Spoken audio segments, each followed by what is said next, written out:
Assalamualaikum warahmatullahi wabarakatuh. Halo teman-teman, kembali lagi bersama saya Kiki Prasongko dengan NIM 074 dari kelas Sistem Informasi 2019 PIK. Nah, di sini saya akan mencoba menjelaskan materi mengenai web server dan DNS server. Pertama, kita ke web server dulu. Tujuan dari pembuatan video ini adalah untuk memahami fungsi dari web server dan cara kerjanya. Yang kedua, mengenal HTML atau Hypertext Markup Language. Dan yang ketiga, mensimulasikan web server dengan aplikasi paket server. Nah, pengertian dari web server sendiri adalah perangkat lunak yang berfungsi sebagai penerima permintaan yang dikirimkan melalui browser, kemudian memberikan tanggapan permintaan dalam bentuk halaman situs web atau lebih umumnya dalam dokumen HTML. Namun, web server dapat mempunyai dua pengertian yang berbeda, yaitu bagian dari perangkat keras atau hardware maupun sebagai bagian dari perangkat lunak yaitu software. Langsung saja kita ke cara kerja dari web server. Nah, di sini ada gambar skema dari cara kerja web server. Nah, misalnya saat mengambil halaman website, browser mengirimkan permintaan ke server yang kemudian diproses oleh web server. Kemudian HTTP request dikirimkan ke web server. Sebelum proses HTTP, web server juga melakukan pengecekan terhadap keamanan. Nah, pada web server, HTTP request diproses dengan bantuan HTTP server. Nah, HTTP server tersebut adalah perangkat lunak yang bertugas menerjemahkan URL atau alamat situs web serta HTTP atau protokol yang digunakan dalam browser untuk menampilkan halaman website. Nah, kemudian web server mengirimkan HTTP respon ke browser dan memprosesnya menjadi halaman situs web. Nah, pada saat web server menerima HTTP request dari browser, jika diperlukan, web server akan mengirimkan query ke database untuk memenuhi permintaan HTTP request yang dikirimkan oleh browser.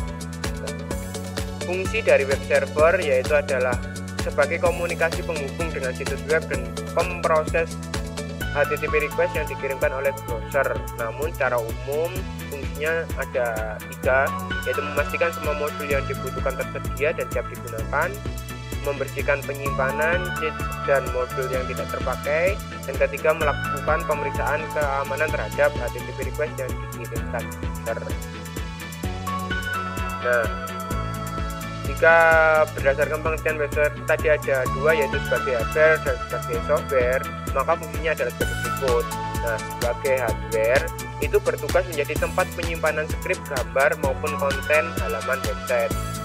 Nah, kalau untuk sebagai software itu sebagai perangkat lunak yang melayani permintaan dari browser.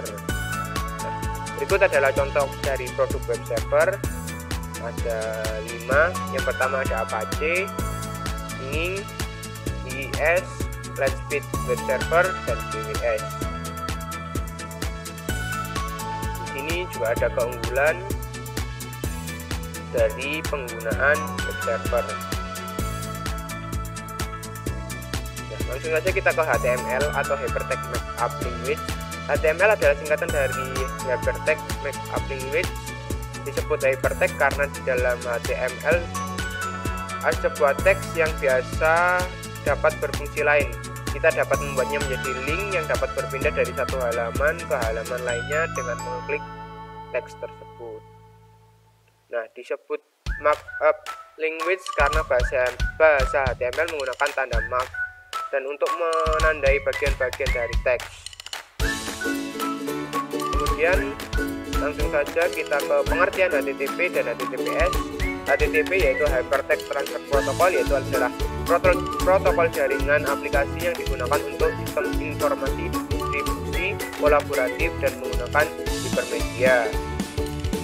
Sedangkan HTTPS yaitu Hypertext Transfer Protocol Secure adalah versi aman dari HTTP yang dilapisi SSL atau TLS sebagai protokol komunikasi data di World Wide Web atau WWW.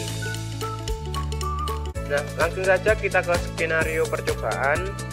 Dalam skenario ini kita dapat mensimulasikan web server yang dapat diakses oleh PC client. Nah, skema jaringan yang digunakan adalah gabungan dari simulasi yang kita pelajari sebelumnya, yaitu subnetting, routing dinamik, dan jaringan DHCP di atas jaringan wireless dengan skema sebagai berikut. Nah, di sini saya sudah membuat skemanya. Ini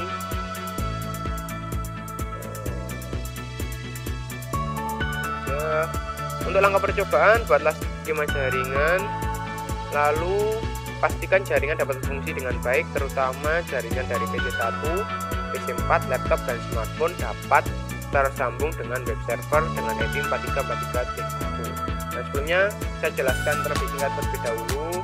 Di sini PC1 dengan IP address 192.168.1.1/26 dengan gateway 192.168.1.62 dan DNS servernya adalah 33.33.33.1.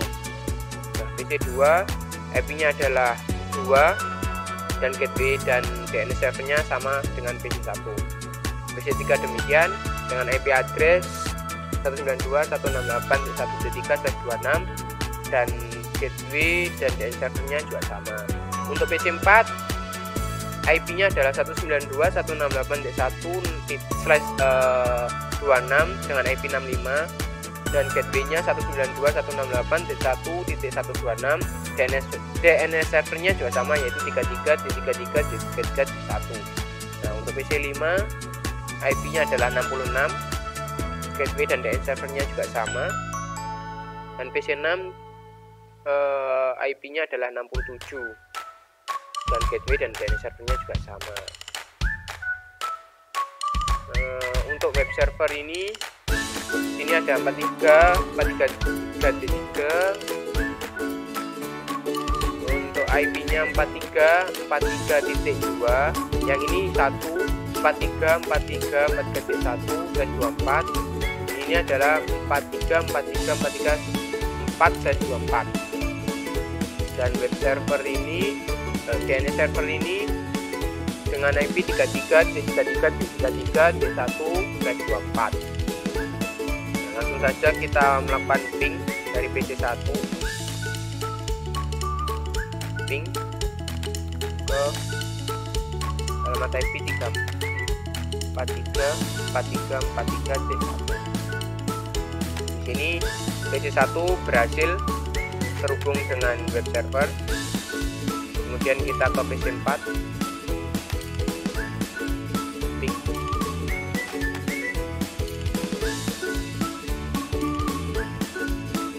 Ini PC4 juga berhasil ke laptop.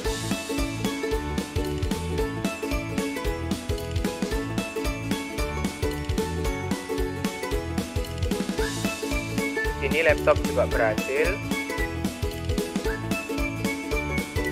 Coba smartphone.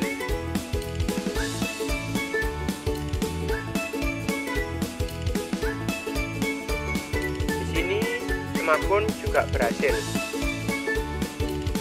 Lalu nyalakan servis HTTP di komputer web server, kemudian edit file HTML hingga seperti berikut. Di sini kita kupas saja. Kita masuk ke web server. Nah, di sini index HTML kita edit. Kita kupas di sini. Save dan yes. Kemudian langkah selanjutnya adalah pada PC1 dan laptop buka aplikasi web browser, lalu jalankan URL 4343.1. Jika berhasil, maka akan tampil seperti berikut. Kita coba dari PC1 browser 43.43.43.1. Di sini berhasil. Kita coba untuk laptop.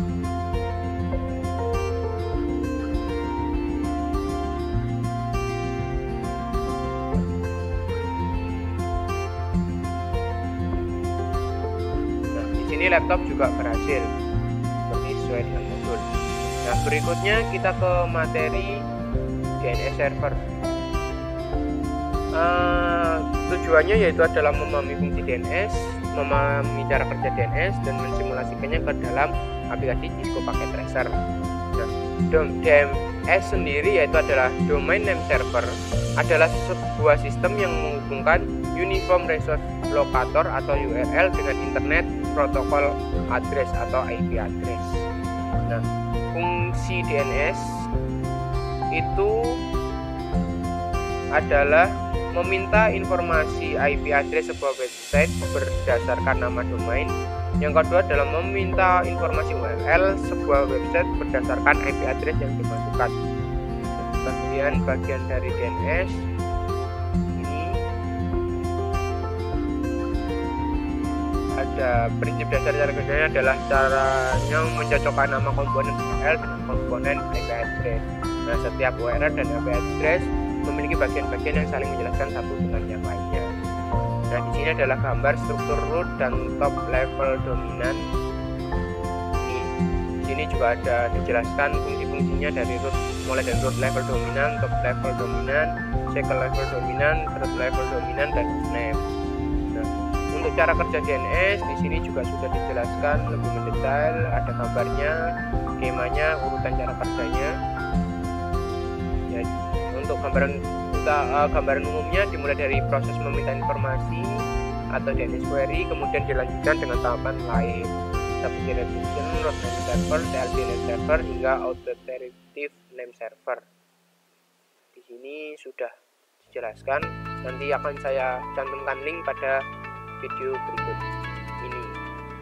Nah, di sini ada macam-macam DNS, yaitu adalah A record atau address record, ada AA record, MX record, CNAME record, NS record, PT record, search record, CRP record, TXT record, dan job record. Ini juga ada penjelasan lengkapnya. Langsung saja kita ke skenario percobaan. Nah, dalam percobaan ini sama untuk skemanya. Nah, di sini pastikan jaringan dapat berfungsi dengan baik, terutama dari PC1, PC4, dan laptop. Smartphone dapat terhubung ke DNS dengan IP 33.33.1, web server 4343. Ini kita sudah lakukan percobaan tadi, dan kita ke FTP server dengan 4343.2. Langsung saja kita ping dari ke DNS server dari PC1, ping 33.3. Ini PC1 berhasil. Langsung saja kita cek dari ke FTP server sekalian di 43 ping.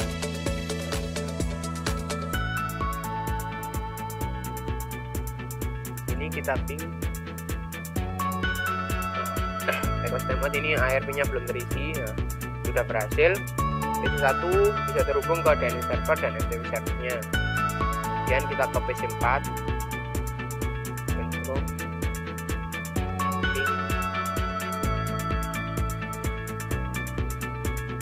di sini PC4 juga berhasil.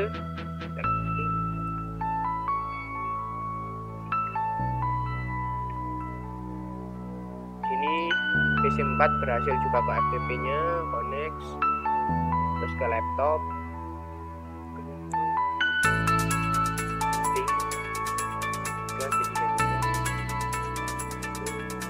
Ini laptop juga berhasil.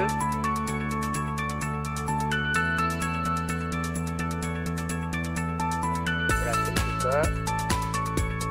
Langsung aja kita ke smartphone.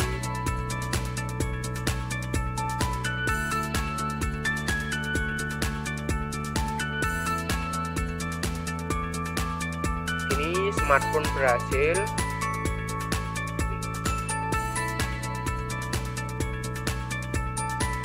Ini semua jaringan sudah terhubung. Balik modul. Kemudian aktifkan servis DNS pada PC DNS server dan tambahkan entry DNS seperti gambar berikut. Nah, di sini ada ketentuannya. Kita ke DNS,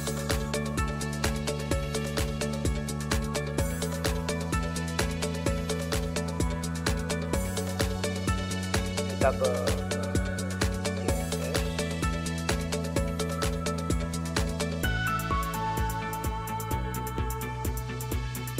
DNS. Nah, di sini kita tambahkan seperti gambar berikut, yaitu address name-nya adalah ftp.jarcom, tipenya adalah record, dan addressnya adalah 43.43.43.2 add, kemudian jarcom.com dengan tipe record, addressnya 43.43.43.1, kita add,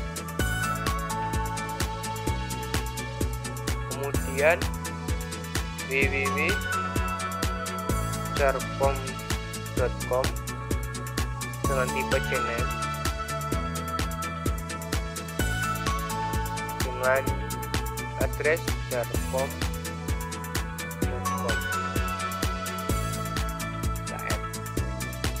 Kemudian ini kita on, jangan lupa kembali. Kemudian pada PC1 dan laptop jalankan perintah nslookup seperti gambar berikut. Ini nslookup jarcom.com dan nslookup www.jarcom.com. Kita ke PC1,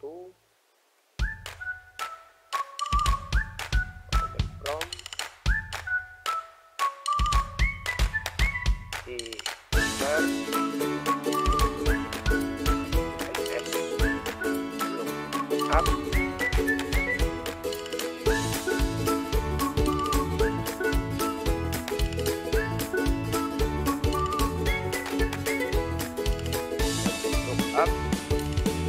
jarcom.com. Ini berhasil sesuai dengan judul. Kemudian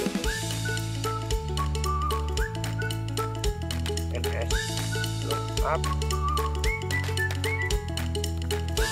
www.jarcom.com. Ini juga berhasil. Pertama,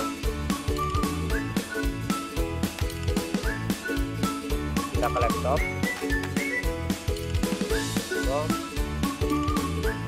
nslookup jarcom.com, berhasil.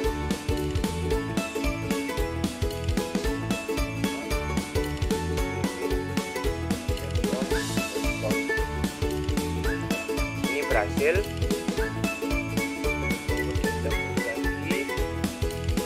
Jika sudah, pada PC1 dan laptop, buka aplikasi web browser dari tab desktop, lalu jalankan URL jarcom.com atau www.jarcom.com. Nah, di sini akan, kalau berhasil, akan seperti gambar yang pada website tadi. Server jarcom.com. Ini berhasil. Coba kita ke www. Ini sama saja, berhasil. Kemudian kita ke laptop, jarcom.com, berhasil.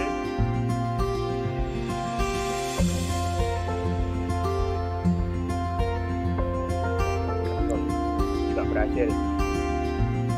Lalu perintah selanjutnya adalah pada PC1 dan laptop jalankan perintah nslookup seperti berikut. Nslookup ftp jarcom,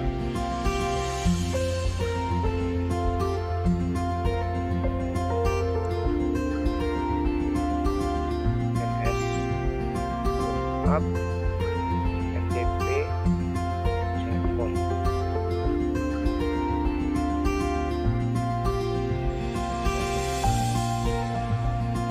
ftp.jarcom.com.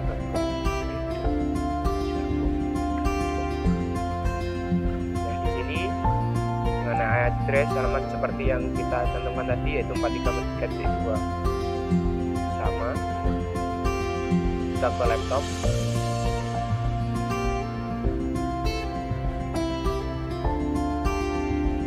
nslookup ftp.jarcom. sama juga berhasil. Untuk langkah yang terakhir yaitu adalah buat koneksi ke FTP server dari PC1 dan laptop dengan perintah sebagai berikut, yaitu FTP, dan Sercom. Nah, untuk mengetahui dari di sini ada password dan username, kita ke FTP server, service kita ke FTP, dan di sini username adalah Cisco dan passwordnya adalah Cisco. Kita cek saja di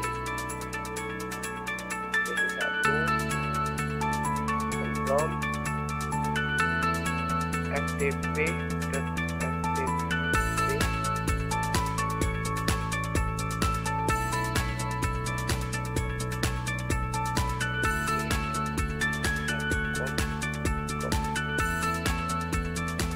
Di sini username tadi yaitu Cisco dan passwordnya kita masukkan adalah Cisco. Ini sudah on, berarti login berhasil. Kemudian kita ke laptop,